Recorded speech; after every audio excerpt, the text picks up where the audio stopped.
ที่ยงคืนธรรมบอกหลักธรรมให้คลายความเหงาฟังเสียงธรรมะเบาเบาบอกเล่าถึงคนบ้านไกล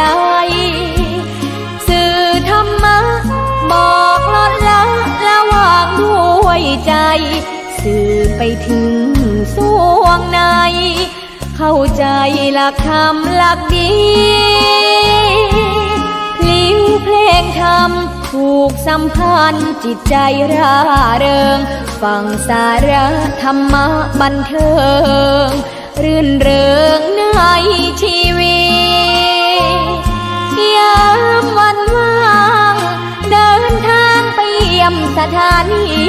นัดพบกันน้องพี่วันนี้วันดีวันเสาร์สวดมนต์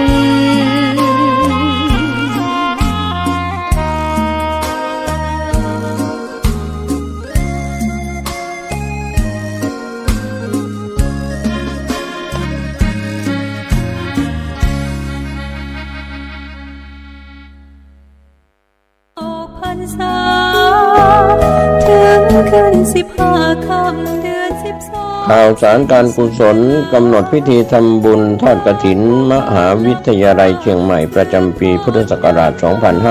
2566 ตรงกับวันเสาร์ที่ 25 พฤศจิกายน 2566 ทอดถวายกับพระภิกษุสงฆ์ที่จำพรรษาท่วนไตรมาสณวัดฝายหินตำบลตุเทพอำเภอเมืองเชียงใหม่จังหวัดเชียงใหม่ 13:30 น.ตั้งขบวนแห่องค์กฐินและบริวารของมหาวิทยาลัยเชียงใหม่ขบวนแห่องค์กฐินและบริวารจากทุกคณะสถาบันสำนักและส่วนงานต่างๆพร้อมกันชมการแสดงของชมรมพื้นบ้านล้านนาสโมสรนักศึกษามหาวิทยาลัยเชียงใหม่ 14 นาฬิกาเคลื่อนขบวนแห่องค์กฐินและบริวารเข้าสู่วัดฝายหินมหาวิทยาลัยเชียงใหม่ประธานในพิธีจุดธูปเทียนบูชาพระรัตนตรัยถวายตาลปัตรใหม่แด่ประธานสงฆ์ไหว้พระสมาทานเบญจศีลสุมาครัวตาลโอกาสเวรตาลตามประเพณีล้านนาประธานในพิธีกล่าวนำถวายผ้ากฐินแด่พระสงฆ์น้อมนำผ้าไตรกฐินผ้าไตรคู่สวดวางบนผ่านแว่นฟ้าด้านหน้าพระสงฆ์อัปโรกฐินประธานในพิธีถวายผ้ากฐินและรองประธานถวายผ้าไตรคู่สวดและบริวารกฐินผู้เกี่ยวข้องมีนายกสภามหาวิทยาลัยอุปนายกสภามหาวิทยาลัยกรรมการสภามหาวิทยาลัยอธิการบดีรองอธิการบดีผู้ช่วยอธิการบดีประธานกรรมการส่งเสริมมหาวิทยาลัยคณบดีผู้อำนวยการสถาบันสำนักศูนย์กองประธานสภาพนักงานมหาวิทยาลัยประธานสภานักศึกษามหาวิทยาลัยเชียงใหม่นายกสโมสรนักศึกษามหาวิทยาลัยเชียงใหม่ประธานคณะกรรมการกลางหอพักนักศึกษามหาวิทยาลัยตามลำดับต่อจากนั้นพระสงฆ์อนุโมทนากรวดน้ำรับพรเป็นเสร็จพิธีก็เป็นส่วนบุญส่วนกุศลการทำบุญทอดกฐินกับพระสงฆ์ที่จำพรรษาท่วนไตรมาสของวัดฝายหินตำบลตุเทพอำเภอเมืองเชียงใหม่จังหวัดเชียงใหม่25 พฤศจิกายนเวลา 13 นาฬิกาเป็นต้นไปณวัดฝายหินตำบลตุเทพอำเภอเมืองเชียงใหม่จังหวัดเชียงใหม่เชิญท่านร่วมอนุโมทนาร่วมทำบุญติดต่อสอบถามรายละเอียดเพิ่มเติมได้ที่หมายเลขมือถือ 0879152924 ได้ทุกวันเพิ่มบุญกุศลสูงยิ่งบุญทอดกฐิ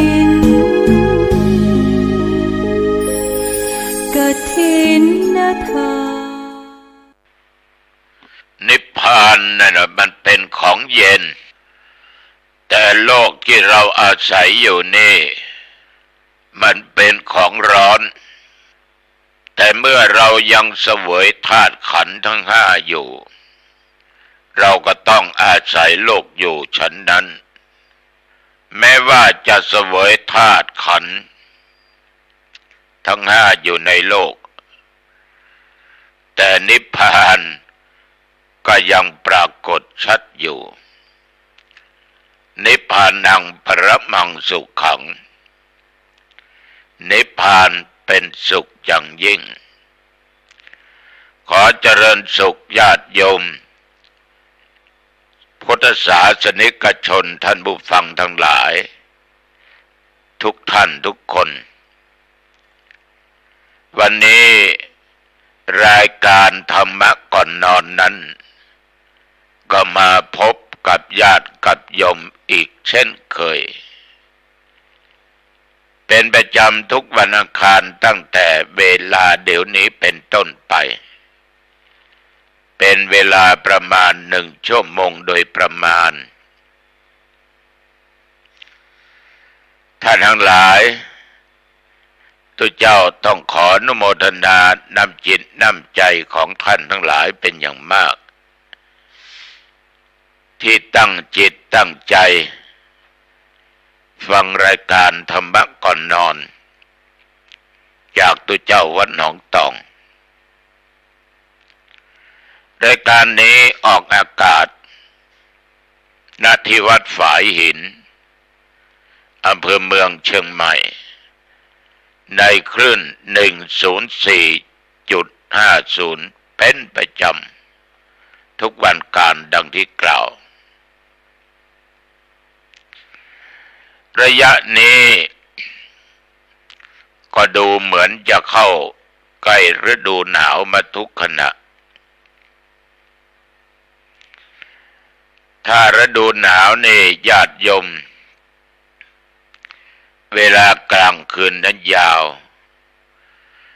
เวลากลางวันนั้นสั้นมักจะได้ยินญาติโยมพูดให้ฟังอยู่เสมอว่าเดี๋ยวก็ค่ำเดี๋ยวก็มืดเดี๋ยวก็แจ้งญาติโยมแท้ที่จริงนั้นตามเวลาก็20 นาฬิกาคือ24 ชั่วโมงขอโทษเมื่อกี้นี้24 ชั่วโมงเป็น1 วันแต่ว่าเรื่องพระอาทิตย์ตกก็ดีขึ้นก็ดีมันไปตามของโลกที่มันหมุนฉะนั้นท่านทั้งหลายเราจะเห็นได้ว่าถ้าใกล้ฤดูหนาวไปเนี่ยตั้งแต่เดือนกันยาเป็นต้นมาเนี่ยมาตุลาเนี่ยจะเห็นได้ชัด6 โมงเย็นนี่มืดแล้ว6:30มืดตึ๊บตื้อเลยทุ่มยิ่งมืดถ้าเป็นหน้าร้อนญาติโยมทั้งหลายตี 5นี่ท้องฟ้าแจ้ง7 โมงเย็นบางครั้งพระอาทิตย์ยังไม่ตกแต่เดี๋ยวนี้6 โมงตอนเช้าก็ยังไม่ค่อยสว่างดี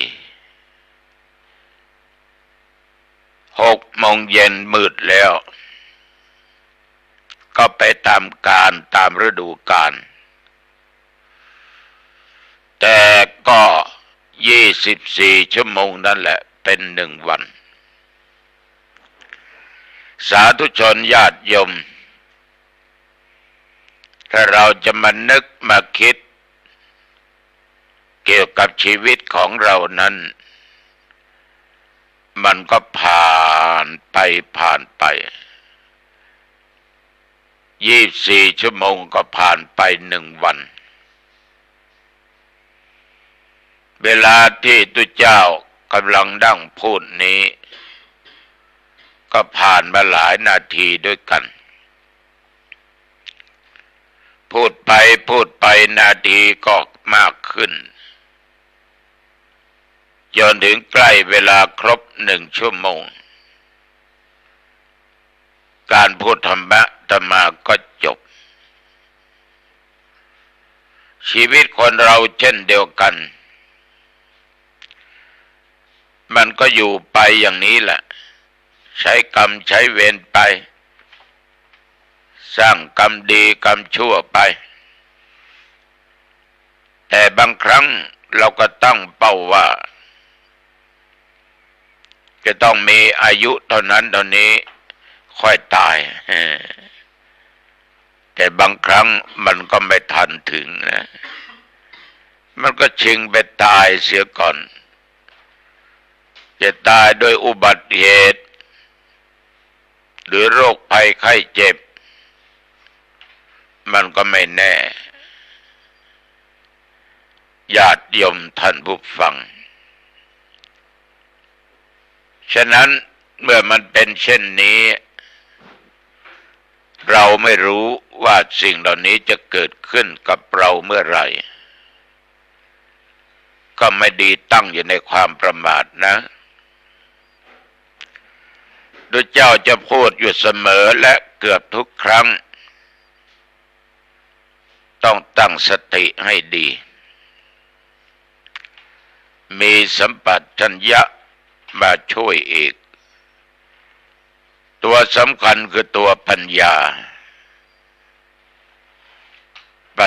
คือความรอบรู้แต่จะรู้อะไรได้นั้นต้องฟังต้องคิดแล้วก็นำสิ่งดีๆเป็นข้อปฏิบัติก็จะได้ผลฉะนั้นตัวปัญญาเกิดจากการฟังการคิดการปฏิบัติเหมือนญาติเหมือนโยมท่านผู้ฟังทั้งหลาย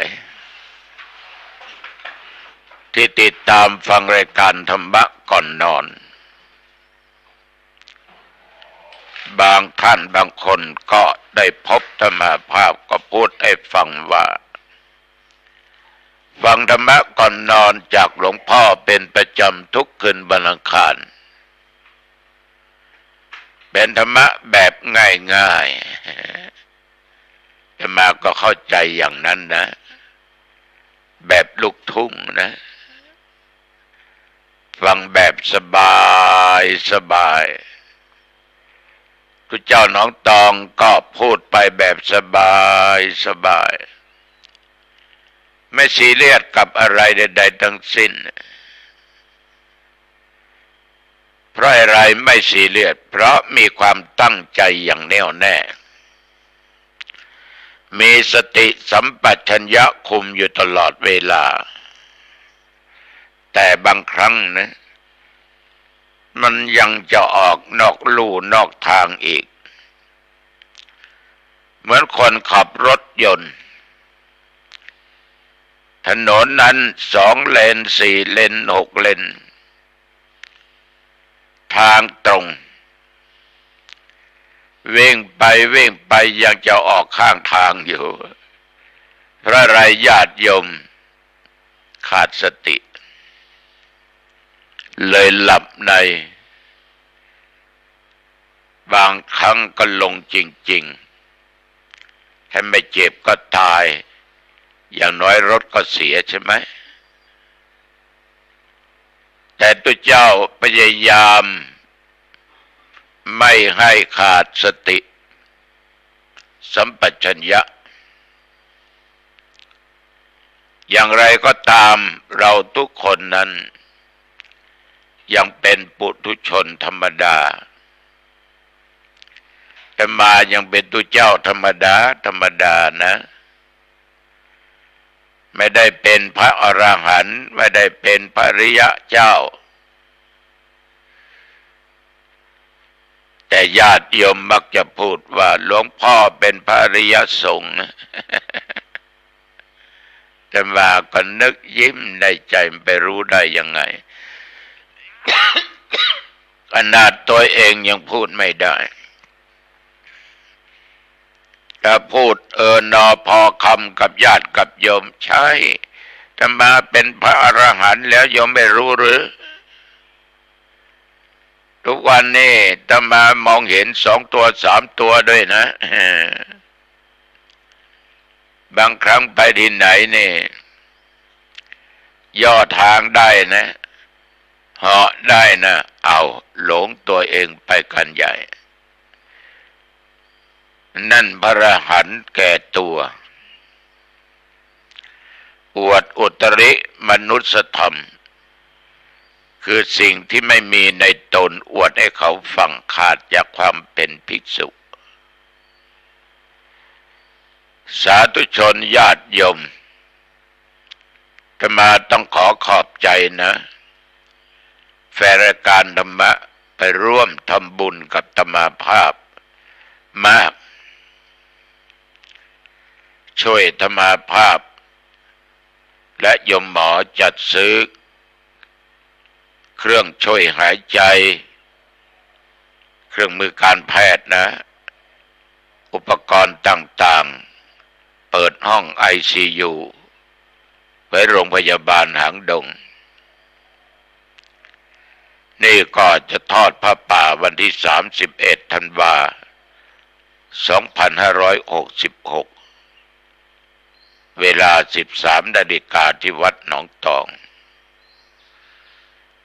อันนี้ก็ใช้สติและปัญญาคิดจะช่วยเหลือสังคมช่วยเหลือคนที่เจ็บไข้ได้ป่วยหนักต้องมีเครื่องมือการแพทย์ให้ครบแต่ที่ผ่านมาโรงพยาบาลไม่มีใครป่วยหนักๆเจ็บมากๆไม่สามารถที่จะดูแลรักษาได้อย่างเต็มที่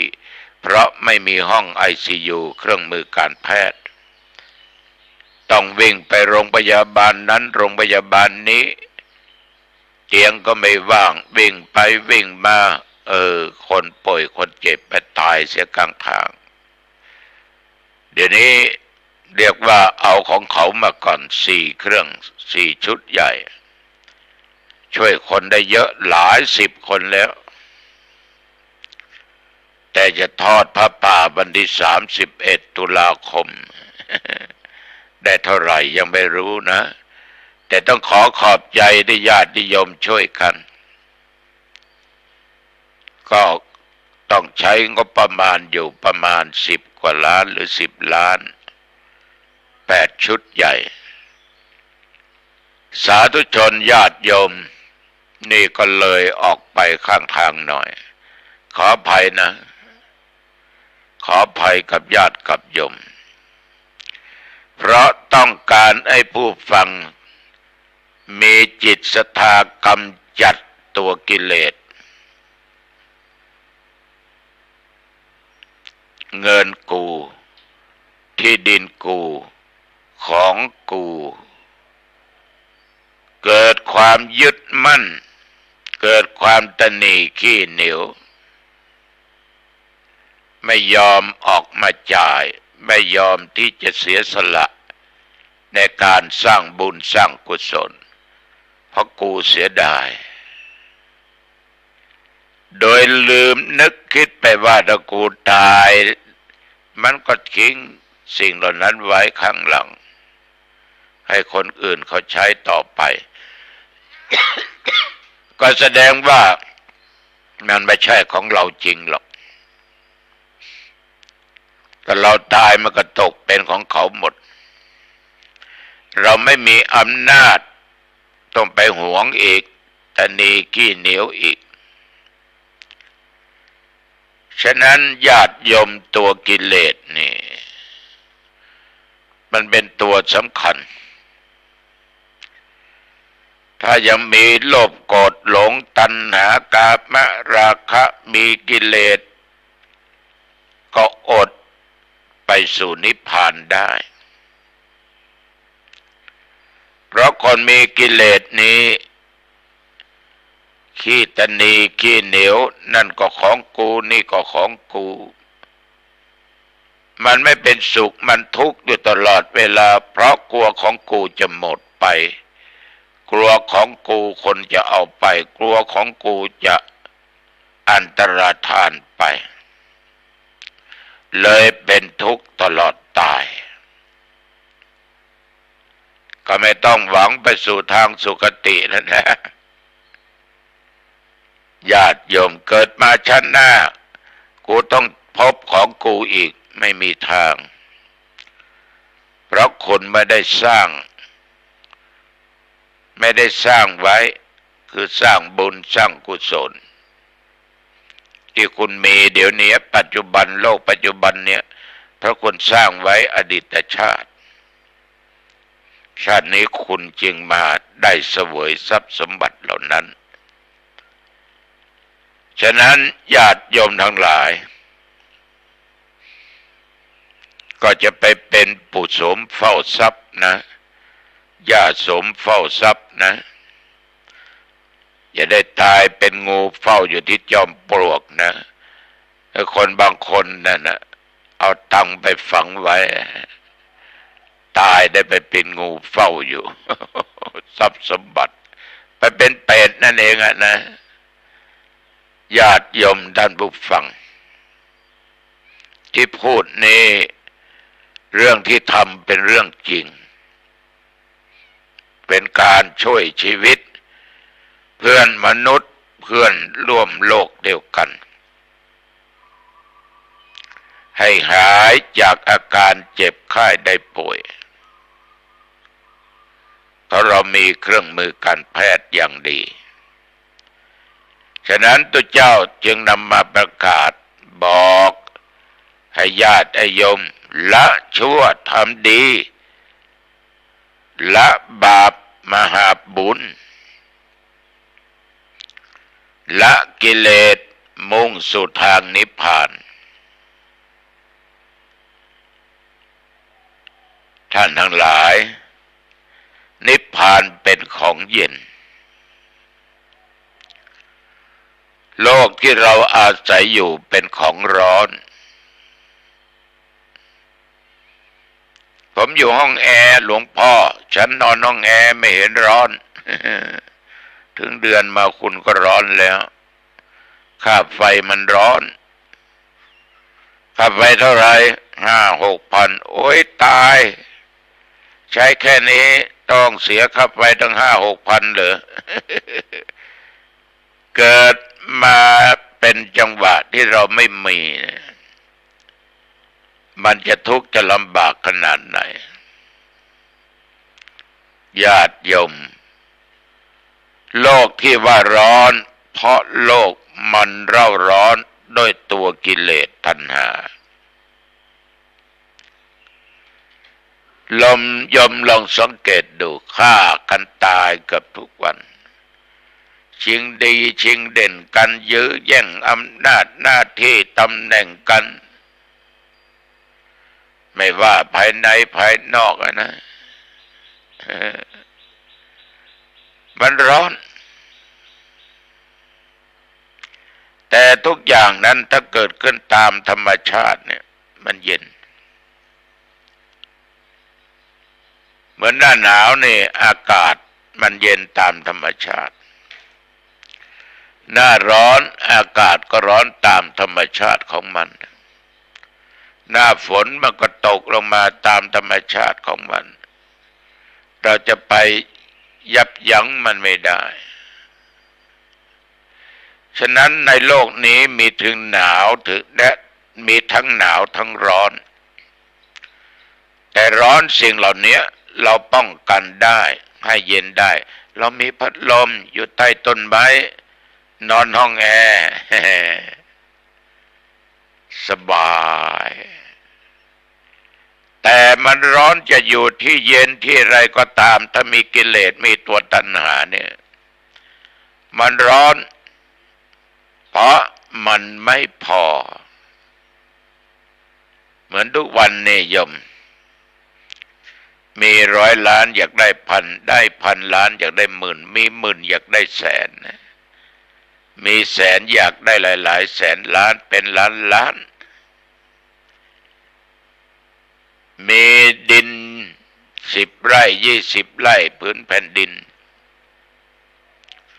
ก็ไม่พอใจแล้วต้องเอาเป็น100 ไร่ 1,000 ไร่ 10,000 ไร่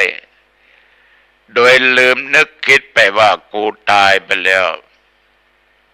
ดินแม้แต่กำมือเดียวก็เอาติดตัวไปไม่ได้เงิน10,000,000,000 บาทเดียวสลึงเดียวก็เอาไปด้วยไม่ได้ติดตัวไปไม่ได้เนี่ยโลกมันร้อนนิพพานนั่นมันเย็นคนที่มีนิพพานเกิดขึ้นนิพพานังปรมังสุขขังนิพพานเป็นสุขอย่างยิ่งแต่โยมอย่าลืมนะธรรมะของพุทธเจ้าเนี่ยท่านไม่ได้สอนให้เรามุ่งนิพพานอย่างเดียวนะสอนเรื่องการครองชีพการงานความเป็นอยู่ว่าเราจะอยู่อย่างไหนอย่างไรแต่ให้อยู่ตามศีลตามธรรมไม่เกียจค้านต่อการงานแต่ขี้เกียจรังเกียจต่อตัวกิเลสตัณหาเอาท่านพระครูเราทำงานก็เป็นตัวกิเลสไม่เป็นนะเพราะมันเป็นวิถีชีวิตของคนในโลกนี้ต้องดิ้นรนเสาะหาสุขภาพกายแข็งแรงใจเราก็แข็งแรงกายใจแข็งแรงมีกินมีใช้ใจเราก็ไม่ร้อนทำบุญก็ได้ทำอะไรก็ดีปฏิบัติธรรมก็ได้ใจสงบไม่ต้องไปพะวักพะวงกับสิ่งต่างๆเขาจะมีทานไหมมีของกับไหมผ้านุ่งมีไหมอะไรจิปาถะไม่ต้องไปติดยึดกับสิ่งเหล่านั้นฉะนั้นตัวที่ทำให้ชีวิตอยู่รอดก็คือวัตถุปัจจัยแต่ท่านไม่ให้ไปติดข้องในสิ่งเหล่านั้นว่ามันเป็นของกูถ้าเป็นของกูเมื่อไรร้อนเมื่อนนั้นญาติโยมสามารถละโลภกดหลงกามราคะตัณหาได้ดับกิเลสได้โยมก็มีนิพพานเกิดขึ้นในจิตใจของโยมเราจะเห็นโยมบางท่านบางคนนะพระมหาเถระบางองค์เนี่ยท่านมีพร้อมแต่ท่านญาติโยมใบหน้าอิ่มเอิบผิวพรรณวรรณะดีเปล่งปลั่งดีเพราะท่านคงจะได้ตัวนี้คือนิพพานมองกันได้ง่ายเหมือนกันไม่ยึดมั่นไม่ติดมั่นในสิ่งต่างๆขนาดว่าเขาด่าก็ไม่โกรธให้อภัยไม่ด่าตอบใครให้อภัยต่อทุกคนญาติโยมฉะนั้นนิพพานนี่เย็นนะไม่ตายมันก็เย็นอยู่เป็นสุขแต่โลกมันร้อนแต่เราอยู่ยังไม่ตายจริงๆเนี่ยต้องอาศัยขันธ์ทั้งห้าอยู่คือรูปเวทนาสัญญาสังขารและวิญญาณรูปก็คือรูปเวทนาสัญญาสังขารวิญญาณเป็นนามธรรมท่านทั้งหลายมันต้องอาศัยถ้าไม่มีรูปเวทนาสัญญาสังขารวิญญาณนั้นก็ไม่สามารถจะทำให้เกิดนิพพานได้เมื่ออยู่ในโลกต้องมีขันธ์ห้ารูปเวทนาสัญญาสังขารนิพพานก็อยู่ได้อาศัยอยู่โลกอยู่ได้แม้ว่าจะเสวยธาตุขันธ์อยู่ในโลกแต่นิพพานไม่ได้หายไปไหนยังปรากฏอยู่อย่างชัดเจน ไม่ได้หมายความว่าตายแล้วจะถึงนิพพานนะนั่นคือดับขันธ์ขันธปรินิพพานนิพพานคือหมดสงบนิ่งหมดจดจากตัวกิเลสต่างๆไม่มีแล้วกิเลสอย่างหยาบอย่างละเอียดความโลภโกรธหลงก็ไม่มีกามราคะตัณหาก็ไม่มีแต่ว่ายังอยู่ยังมีชีวิตอยู่ขันธ์ห้ายังไม่ดับเหมือนพระพุทธองค์ตรัสรู้เป็นพุทธเจ้าเมื่อพระชนมายุ35 ปีดับกิเลสจึงได้เป็นพุทธเจ้าจึงถึงนิพพานพระพุทธองค์ก็เกิดวันนั้นพระพุทธเจ้าเกิดวันนั้นวันเดือนเพ็ญขึ้น15 ค่ำตรัสรู้ที่ใต้ต้นศรีมหาโพธิ์นี่ฝากไว้นะฝากไว้แต่80 พรรษาดับขันธปรินิพพานเรียกว่าขันธ์ก็ดับนิพพานก็ไปแล้วนั่นญาติโยมถึงจะนิพพานแต่ขันธ์ก็ยังมีอยู่นะถ้าหมดลมหายใจเมื่อไรหมดเมื่อนั้นมีปัญหาถามว่าคุณอยากไปนิพพานจะไปทางไหนมันก็เหมือนทางโลกเลยนะอาตมาอยู่หนองตองจะมาเมืองเชียงใหม่ไปทางไหนดีออกทางบ้านช่างกระดาษเลี้ยวขวาขึ้นไปก็ถึงเมืองเชียงใหม่ไม่ออกทางปากทางช่างกระดาษบ้านช่างกระดาษไปทางบ้านกวนงัวลายขันแก้วไปเลาะไปตามคันคลองใกล้ๆกับหมอน็อตนะไปเทิร์นเลี้ยวขวาก็ถึงเชียงใหม่ทีนี้จะย้อนไม่มาทางนี้จะขึ้นพนังสายริมปิงเลี้ยวซ้ายที่บ้านเกาะเลี้ยวซ้ายขึ้นมาตามริมปิงก็ถึงเชียงใหม่ไม่ไปเส้นนั้นออกประตูวัดเลี้ยวซ้ายไปเลยข้ามสะพานศรีวิชัยเข้าในเมืองลำพูนมาทางสายระพีก็ถึงเชียงใหม่ไม่ไปเมืองลำพูนเลี้ยวซ้ายที่บ้านสันมาออกทางบ้านอุโมงค์นี่ไปเหวนี่ก็ถึงเชียงใหม่เลี้ยวซ้ายขึ้นเมืองเชียงใหม่แต่ทางไหนจะตรงทางไหนจะอ้อมเมื่อเราไปปฏิบัติในสำนักปฏิบัติต่างๆบางสำนักก็อาจตรงบางสำนักก็จะอาจอ้อมไปหน่อยช้าไปหน่อยแต่หลักในทางพุทธศาสนาศีลสมาธิปัญญานี่เป็นหลักที่นำสู่นิพพานได้อยากไปนิพพานไปทางไหนตอบไปตามมรรคมีองค์8มรรคคือข้อปฏิบัติให้ถึงความดับทุกข์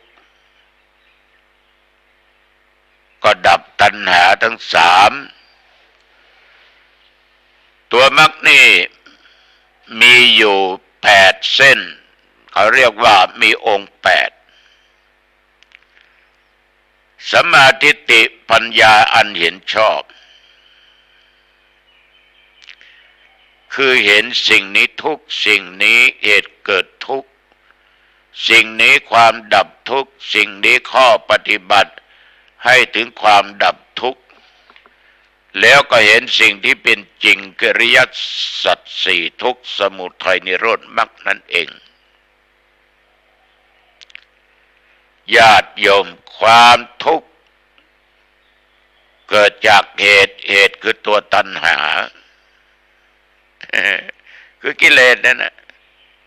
ที่ดับทุกข์ได้ต้องดับที่ตัวกิเลสตัวตัณหาญาติโยมมันก็มีทางดับทุกข์ได้มีข้อปฏิบัติให้ดับทุกข์ได้ก็คือมรรคมีองค์8สัมมาสังกัปปะดำริชอบคือดำริในการที่จะออกจากกามในการไม่พยาบาทในการไม่เบียดเบียนตราบใดที่ยังบุกมุ่นอยู่ในกามนะโยม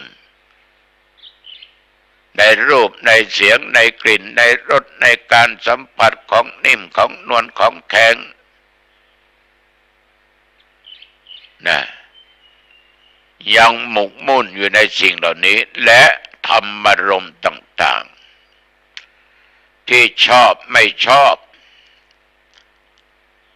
ชอบคนโน้นชอบคนนี้เกลียดคนโน้นเกลียดคนนี้อยากได้นั้นอยากได้นี้ของนี้กูไม่ชอบของนั้นกูชอบญาติโยมทั้งหลายไม่มีโอกาสถึงเมืองนิพพานได้จิตใจนั้นยังขาดเมตตาธรรมกรุณาธรรมมุทิตาธรรมอุเบกขาธรรมมีแต่ความอาฆาตพยาบาทมีแต่ความเบียดเบียนต่อสัตว์ต่อมนุษย์ต่อคนโน้นคนนี้เกลียดชังคนนั้นคนนี้มึงอย่าอยู่ร่วมโลกกับกูถ้ามีกูไม่มีมึงต้องตายนี่เบียดเบียนทำทุกสิ่งทุกอย่างให้คนอื่นได้รับความเดือดร้อนเดี๋ยวก็อาฆาตพยาบาทไม่มีโอกาสไปถึงเมืองนิพพานได้สัมมาวาจาเจรจาชอบเว้นจากวจีทุจริตทั้งสี่พูดเท็จส่อเสียดคำหยาบเพ้อเจ้อถ้าเรายังขี้จุ โกหกตอแหลพูดเท็จพูดอะไรไม่ตรงกับความเป็นจริงไม่มีสัจจะไม่มีวาจาจริงด่าคนโน้นด่าคนนี้ติฉินนินทาคนโน้นคนนี้ว่ากล่าวให้พระให้เน้นให้พ่อให้แม่ให้ลูกให้เต้าให้ญาติให้ครูบาอาจารย์ด่าไปเรื่อยๆจิตใจยังมัวหมองเศร้าหมองคนด่าคนนี้โอ้ญาติโยมขาดคุณธรรมนะด่ายังไม่พอพูดคำหยาบพูดอะไรไร้เหตุไร้ผลพูดให้เขาเชื่อพูดให้เขาหลงพูดให้ได้ซึ่งทรัพย์สินจากคนนั้นคนนี้หลอกกันอยู่ตลอดทุกวันนี้คนเรายังไม่ทันตายก็เป็นผีหลอกแล้วแต่คนเราก็ชอบให้หลอกนะบางทีขาดสติดังธรรมาว่าถึงกับฆ่าตัวตายนะเพราะถูกหลอกผีเยอะเดี๋ยวนี้ผีที่เดินไปเดินมาเยอะญาติโยมกลัวมากไอ้ผีที่ตายไม่น่ากลัวนะผีไม่ตายนี่แหละน่ากลัวมากมีทั่วบ้านทั่วเมืองมีทั่วโลกก็ว่าได้ฉะนั้นญาติโยมท่านผู้ฟังทั้งหลายวาจาเป็นสิ่งสำคัญสัมมากัมมันตะทำการงานที่ชอบประกอบแต่สิ่งที่ดีเว้นกายทุจริตฆ่าสัตว์ลักทรัพย์ประพฤติผิดในกามโอ้ตัวกิเลสอย่างฉกาจฉกันนะทำงานก็ทุจริตไม่สุจริตจะรับคนนั้นมาทำงานก็ประพฤติทุจริตต้องจ่ายตังค์มาคุณจะได้เป็นคุณจะได้ทำงานคือโลภโกงเอาทรัพย์สินของแผ่นดินของคนนั้นของคนนี้ มีช่องทางทุจริตทั้งนั้นเอาหมดไม่ทำงานด้วยความสุจริตนอกจากนั้นลักขโมยของคนอื่นมาเป็นของตัวเองทำให้คนอื่นได้รับความเดือดร้อนยังไม่พอประพฤติผิดในกามในลูกในผัวในเมียเขาไม่รู้จักพอไม่มีสันโดษ ไม่มีความยินดีในเมียในผัวของตัวเองเห็นคนอื่นนี่ไม่ได้ทำตาน้อยตาเล็กตาโตใส่ญาติโยมลืมของที่มีในบ้านลืมผัวลืมเมียหลงในกามารมณ์เลยประพฤติผิดศีลข้อถามกาเมประพฤติผิดในกามไม่มีโอกาสที่จะถึงนิพพานได้สัมมาอาชีวะหาเลี้ยงชีวิตโดยทางที่ชอบก็คือเว้นจากการเลี้ยงชีวิตในทางที่ผิดตามทำนองคลองธรรมการทำอะไรก็ตามถ้าผิดศีลผิดธรรมผิดกฎหมายบ้านเมืองยกตัวอย่างค้ายาบ้าหลอกลวงคนอื่นค้าของผิดกฎหมายอาวุธก็ดีอะไรก็ตามญาติโยมมันเป็นการหลอกลวงฉะนั้นผู้จะถึงนิพพานได้ต้องทำงานด้วยความสุจริตไม่ทุจริตไม่ผิดศีลไม่ผิดธรรมไม่ฆ่าสัตว์ไม่ลักไม่ประพฤติผิดในกามพูดตรงมีสัจจะไม่สำเรเทเมานะนอกจากนั้นสิ่งไหนผิดกฎหมายต้องเว้นติดคุกติดตารางกันทุกวันเนี่ยเพราะมันไม่มีศีลไม่มีธรรมมีกฎหมายแต่ว่าไม่ปฏิบัติตามกฎหมายเป็นเรื่องเป็นราวกันอยู่ตลอดฉะนั้นสาธุชนหมดโอกาสสัมมาปยามะเพียรชอบระวังไม่ให้ความชั่วเกิดขึ้นในสันดานความชั่วเกิดขึ้นทางกายทางวาจาทางด้านจิตใจถ้าใจคิดชั่ววาจาก็พูดชั่วใจคิดชั่วการกระทำทางกายก็ชั่วฉะนั้นญาติโยมต้องเว้นระวังความชั่วอย่าให้เกิดเว้นความชั่วแล้วก็พยายามบำเพ็ญคุณงามความดีให้เกิดขึ้นแล้วก็รักษาความดีไว้เหมือนญาติโยมนั่งฟังตัวเจ้าวัดหนองตองเนี่ยเป็นบุญนะสุดสูสังละปะเตปุญญังการฟังด้วยดีย่อมได้บุญแต่ปัญญาเอกสุดสูสังละปะเตปัญญังการฟังด้วยดีย่อมได้ปัญญาได้ทั้งปัญญาได้ทั้งบุญญาติโยมท่านผู้ฟังทั้งหลายฉะนั้นอย่าทำอะไรที่มันไม่ถูกต้อง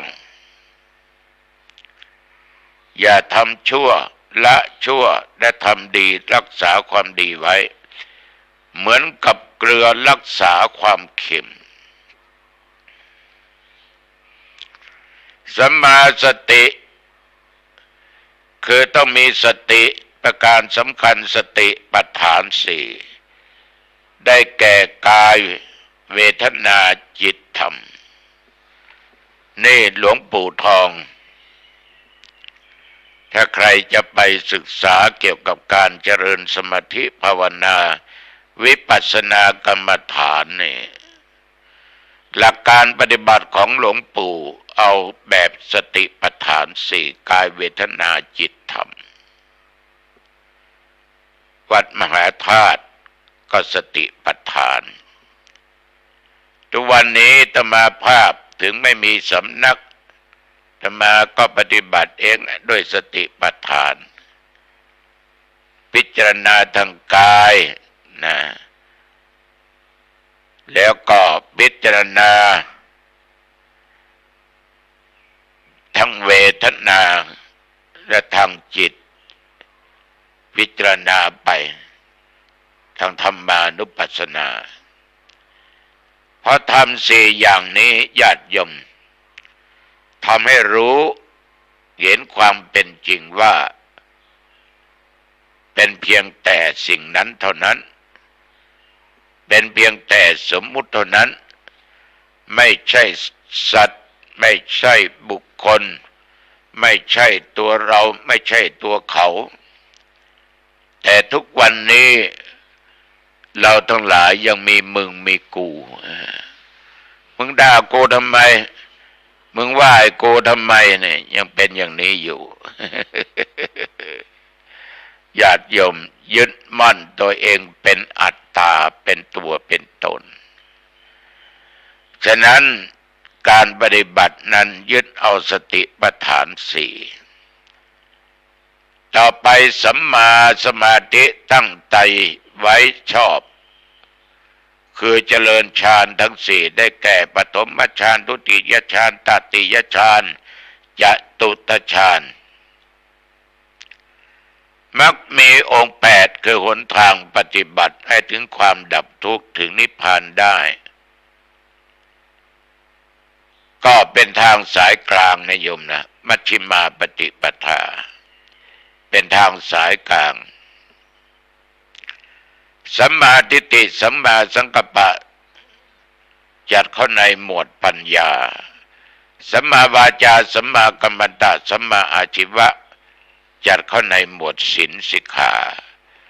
สัมมาวาจาสัมมาสติสัมมาสมาธิจัดเข้าในสมาธิสิกขาหรือจิตตสิกขาเป็นต้นมักมีองค์8นี้ญาติโยมเป็นทางเดินสู่เมืองนิพพานฉะนั้นญาติโยมท่านผู้ฟังทั้งหลายในฐานะที่พวกเราทุกคนเป็นชาวพุทธการปฏิบัติทุกวันนี้อาตมาเห็นโยมไปปฏิบัติกันแต่ปากวาจาอยู่ไม่เป็นสุขว่าคนโน้นว่าคนนี้ติฉินนินทาบางคนก็หลงตัวเองไปเห็นมาหมดแล้วนรกสวรรค์เห็นมาหมดแล้วคนไม่ปฏิบัติไม่ได้เห็นหรอกยังมาโอ้อวดอีกโยมต้องระวังนะอย่าโอ้อย่าอวดอย่าพูดอย่างนั้นทุกอย่างที่โยมปฏิบัติมามันจะหลุดไปหมดเขาเรียกว่าคนตัวพองตัวโอ้อวดไม่ว่าจะเป็นพระสงฆ์องค์เจ้าไม่ว่าเป็นคฤหัสถ์นักปฏิบัติจริงๆท่านจะไม่ว่าให้ใครจะไม่ติฉินนินทาจะไม่ว่าให้ใครแสดงทางกายก็สงบทางวาจาก็สงบจิตใจนิ่งมีความสุขเพราะนิพพานนั้นมันเย็นโลกมันร้อนแต่มีชีวิตอยู่ก็ต้องอาศัยขันธ์ห้าอยู่ยังอยู่ในโลกนี้นิพพานก็ยังมีอยู่ในโลกจะมาขอฝากกับญาติกับโยมนำไปคิดนะนิพพานังปรมังสุขขังนิพพานเป็นสุขอย่างยิ่งวันนี้ก็เห็นพอสมควรแก่เวลาเอาเข้าบ้านปิดประตูบ้านขึ้นบ้านปิดประตูบ้านปิดหน้าต่างให้เรียบร้อย เก็บของมีค่าให้เรียบร้อย จะทานอะไรก็ทานนะโยมนะ ของไหนที่โยมจะใช้เก็บไว้ที่เห็นได้ง่ายทานเรียบร้อยไม่ว่าอาหารบ้างข้าวปลาแล้วก็อาบน้ำชำระร่างกายสะอาดนุ่งห่มผ้าตามใจที่โยมชอบสะดวกสบายเข้าห้องพระเข้าห้องนอนกราบพระ5 หน 1พระพุทธ2พระธรรม3พระสงฆ์4พระบิดามารดาลืมไม่ได้5ครูอาจารย์อุปัชฌยะแล้วนั่งสวดมนต์3 บทอิติปิโสสวากาโตสุปฏิปันโนและเจริญสมาธิภาวนาตามโอกาสเวลาไม่ต้องกำหนดว่าต้อง20-30 นาทีอย่านะเกิดอารมณ์ขึ้นมาเปลี่ยนแปลงมามันจะหลุดหมดนั่งภาวนาพอสมควรแผ่เมตตาแก่เจ้ากรรมในายเวรสรรพสัตว์ทั้งหลายแก่เพื่อนมนุษย์ทั้งหลายแก่เหล่าเทพทั้งหลายเทพบุตรเทวดาผีหอผีเหือนเจ้าปู่เจ้าย่าก็แพ้ไปแล้วนะแผ่เมตตาแก่บรรพบุรุษเป็นพ่อเป็นแม่ปู่ย่าตายายครูบาอาจารย์ลูกเต้าหลานเหลนแผ่ไปอย่าลืมแผ่เมตตาแก่ตัวเองบางคนลืมสาธุบุญกุศลต่างๆที่ข้าพเจ้าทำข้าพเจ้าเกิดมาชาติไหนชาติใดอันว่าความทุกข์ลำบากอยากเห็นจงอย่าได้เกิดมีแก่ข้าพเจ้าความอดความอยากอย่าได้เกิดมีแก่ข้าพเจ้า ขอข้าพเจ้าได้เกิดพบพระ อย่าได้พบไออย่าธรรมาภาพนะขอข้าพเจ้าเกิดมาชาติหน้าพบพระศรีเมตไตรและญาติโยมก็นอนหลับสบายตื่นเช้ามาก็สบายนะเอาละวันนี้รบกวนมาเป็นเวลาพอสมควรอายุวันโนสุขังพลังพบกันใหม่โอกาสหน้าเจริญพร